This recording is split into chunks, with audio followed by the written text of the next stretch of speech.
சேலம் மாவட்டம் சீரகாப்பாடியில் உள்ள Kirupananda warrior nursing கல்லூரி விடுதியில் உணவருந்திய 60 மாணவர்களுக்கு வாந்தி மயக்கம் ஏற்பட்டு அதே நிறுவனத்தின் மருத்துவக் கல்லூரி மருத்துவமனையில் அனுமதிக்கப்பட்டுள்ளனர். ஒரு மாணவி மட்டும் கவலைக்கிடமான நிலையில் சிகிச்சை பெற்று வருகிறார். இது தொடர்பானவர் எங்களோடு இணைகிறார் எமது செய்தியாளர் சிலம்பரசன். வணக்கம். அந்த மாணவியின் நிலை தற்போது எப்படி இருக்கு? முழு விவரம். வணக்கம்.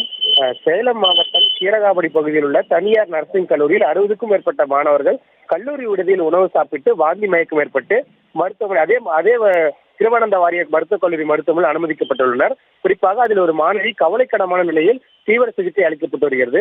சேலம் மாவட்டம் கொல்லாம்பட்டி காவல் நிலையத்துக்கு உட்பட்ட சீரகாபடி பகுதியில் செயல்பட்டு வரும் கிருபானந்தா வாரியர் நர்சிங் கல்லூரியில் 500க்கும் மேற்பட்ட மாணவ மாணவிகள் பயின்று வருகின்றனர். இந்த நிலையில் நேற்று இரவு சிக்கனுடன் சப்பாத்தி சாப்பிட்டுள்ளனர். அதே போன்று இன்று காலையும் வழக்கம் போல சாப்பிட்டுள்ளனர். இந்த நிலையில் 60க்கும் மேற்பட்ட மாணவ மாணவிகள் திடீரென வாந்தி மயக்கம் ஏற்பட்டு கிருபானந்தா வாரியர் மருத்துவக் கல்லூரி மருத்துவமனை அனுமதிக்கப்பட்டுள்ளனர். மேலும் அதில் ஒரு மாணவி கவலைக்கிடமான சூழலில் தீவிர சிகிச்சை அளிக்கப்பட்டு வருவதாக தகவல் வெளியாகியுள்ளது. இந்த நிலையில் இது தொடர்பாக உணவு பாதுகாப்புத்துறை அதிகாரிகள் அந்த கல்லூரி விடுதியிலும் அதே போன்று அந்த மாணவிகளிடம் விசாரணை மேற்கொண்டு வருகின்றனர். மேலும் இது தொடர்பாக கொல்லாம்பட்டி காவல்துறையினரும் வழக்கு பதிவு செய்து விசாரணை மேற்கொண்டு வருகின்றனர். விவரங்களுக்கு நன்றி சிலம்பரசன்.